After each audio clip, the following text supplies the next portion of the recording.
You step onto Kelvin Road in the faint pre-dawn light. Terraced houses crouch against the valley walls, their chimneys still stained from the coal fires of another era. On most mornings, a baker's van would be the only thing awake here. Yet on Tuesday, the 27th of June, 1999, flashing blue lights washed every doorstep. 4 neighbours lay dead inside number 9, and the shock soaked into the stonework so deeply that the street still feels damp with it today. Are you ready to walk through what happened? First, picture Mandy Power, a 29-year-old care worker known for the quick laugh she saved for patients who had none of their own. Her daughters, Katie aged 10 and Emily aged 8, buzzed around her like twin fireflies. Mandy's 80-year-old mother, Doris Dawson, had been staying over that night so Mandy could finish a late shift. 4 generations under one slate roof, sharing leftovers, school gossip, and the stubborn affection unique to Welsh families. At around midnight, neighbours heard what they thought was furniture being dragged across floorboards. None of them dialed the police because weekend noises bounce through valley walls and people mind their own business. It was only hours later, when smoke began to snake from the upstairs windows, that someone shouted for help. Firefighters forced the door, expecting an electrical blaze. Instead, they found Mandy at the foot of the stairs, her skull fractured, pajama shorts soaked dark. Katie lay face down on the landing as though she had tried to escape and been turned back by an invisible wall. Emily was curled beneath a duvet in the rear bedroom, a tiny figure in a scorched cave. Doris was discovered last, slumped beside a toppled ironing board, her nightdress streaked with blood and soot. Each victim had been beaten with a blunt object, later speculated to be a heavy iron bar like the ones found in builders' vans. Within 48 hours, the police focus narrowed onto Dai Morris, known locally as Dai, a 40-year-old builder who drank in the new inn and carried a reputation for temper.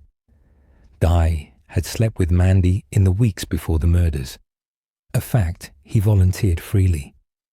Detectives found 3 gold chains in his kitchen drawer, 1 bent, all blood-stained. Dai said he snapped them on scaffolding days earlier, but lab tests found the blood matched Mandy's type. You might wonder, is that the smoking gun? Not exactly. The chains contained no DNA from Mandy, only a partial profile that could not exclude her. No fingerprints linked Dai to the house. No witnesses placed his car on Kelvin Road. Even the supposed murder weapon was missing. Still, the prosecution stitched a story. Dai, angry after a night out, cycled to Mandy's, demanded sex, was refused, exploded, killed everyone, set a fire to hide his tracks, and pedalled home. The first trial collapsed when the jury could not agree. The second, in 2003, ended with a unanimous guilty verdict and a life sentence. Yet every verdict has an echo, and in Clydach, the echo sounded like doubt. Why were Dai's clothes from that night never found? Who removed the family's cordless phone, later discovered smashed on wasteland kilometers away? And why did the burn patterns on the carpet form 2 separate origins, suggesting more than one fire starter? Independent scientists took fresh swabs in 2010, using methods unavailable a decade earlier. They identified male DNA on a sock retrieved from Mandy's bedroom. It did not belong to Dai. In fact, it matched nobody on the national database. Campaigners printed leaflets reading Free Dai Morris and handed them out at rugby matches. Families who had exchanged barbecues now exchanged insults over garden fences. Some saw a violent man scapegoated. Others believed a killer was being whitewashed. You can feel the split walking into the village pub today. One table goes silent when you mention Dai. Another opens a seat and pours you a pint. Mike Power, Mandy's brother, tells you that no amount of science can erase what he calls Dai's rageful eyes.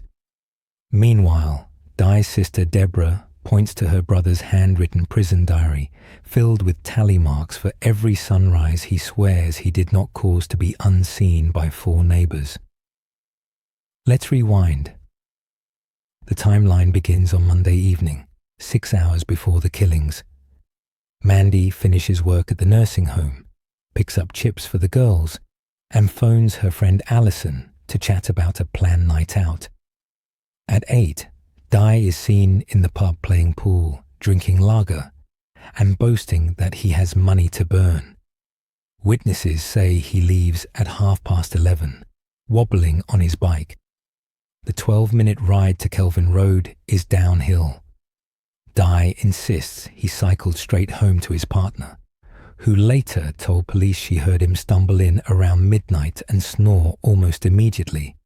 Yet phone records show someone dialed Mandy's landline from Dai's mobile minutes later. He says he butt-dialed. Investigators say the call was bait.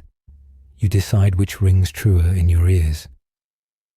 At 12:35, a taxi driver reported seeing a man in a builder's jacket standing outside Mandy's gate, head bowed. Here, the timeline fogs. Forensic examiners clocked the murders between 12:40 and 1. The killer probably used a torch to move through the blackout after cutting the downstairs lights. Mandy fought. Skin was found beneath her nails, though degraded by the fire. Katie also fought. Emily may have slept through the first blows, a mercy too terrible to dwell on. The arsonist spread barbecue fluid along the stair carpet, lit it, then nipped round each room, tossing cushions as fuses. Experts disagree on whether a lone person could ignite 2 seats of fire so quickly. The blaze climbed the stairwell, but left the living room almost untouched, as if someone shielded it to preserve evidence, or perhaps to protect photographs of a happy family from being lost forever.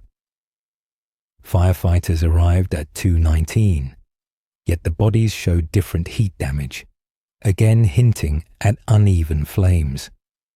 These anomalies are oxygen for theories that more than one attacker went into number 9. Let's weigh the prosecution evidence you have heard so far against the independent reviews. Chains with blood, but no DNA. That fact cuts both ways. Contamination argues innocence. Presence of blood argues guilt.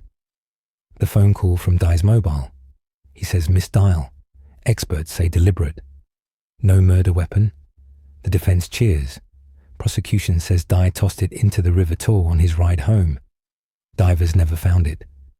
Male DNA on a sock. Defense gold. Crown says it came from a stranger who handled laundry at the care home. In 2019, the Criminal Cases Review Commission declined to refer Dai's case for another appeal, citing no real possibility of a different verdict. Campaigners cried foul, pointing to advances in mitochondrial DNA sequencing poised to squeeze clarity from the degraded skin particles under Mandy's nails. The police, meanwhile, stood by their work, reminding everyone that the original team logged more than 4,000 statements and tested near 1,000 exhibits. Volume, they claimed, becomes its own proof of diligence. But does diligence equal accuracy? You may think about other British miscarriages of justice, like the Birmingham 6 or the Cardiff 3, where exhaustive files later crumbled under new science. In the valleys, those names surface whenever the case is debated. People lower their voices, as though the hills themselves might be listening. They talk about institutional pride, the pressure to secure a conviction, the uncomfortable question of whether class played a part in choosing a builder as the convenient villain. Now shift perspective to the victim side. Imagine you are Mandy's surviving sister taking your children to school past reporters who still mispronounce your surname. Every appeal hearing means photographs of Mandy's smiling face resurface on newspapers, reopening a wound that never closed. When activists banner Free Dai outside the courthouse, you feel as if your family is on trial again. You remember that 40 blows were delivered inside number 9. 40. Try whispering that number and still believing in mercy. So where does that leave you, the listener standing halfway across the bridge of opinion? You have heard timelines, forensic riddles, burning carpets, broken chains, painful numbers. Perhaps you lean toward Dai's guilt, perhaps toward reasonable doubt. Either way, the larger question presses in. What happens to a community when truth itself seems contested? In Clydach, neighbours swap dog-walking routes to avoid eye contact. Pubs choose which documentary to stream on quiz nights. Children ask why grown-ups mumble. Here is the stark takeaway you carry as you exit Kelvin Road. 4 people died in a space no larger than a suburban living room. And 24 years later, nobody can tell their story without arguing over commas. The valley mist still rises every dawn, indifferent, but human hearts remain knotted. Whether Dai Morris is guilty or not, the system that judged him now faces its own cross-examination. And you, armed with curiosity and empathy, become part of the jury that never adjourns. So, when someone asks you about the shadow over Clydach, you can answer with more than headlines. You can speak of light and darkness sharing a postcode, of evidence that both bites and slips away, of families who wave opposite flags yet mourn the same night. Let that be your compass. Seek facts, honor grief, and refuse to let uncertainty turn into silence. Because stories unresolved need voices willing to keep them alive. And now that voice belongs to you.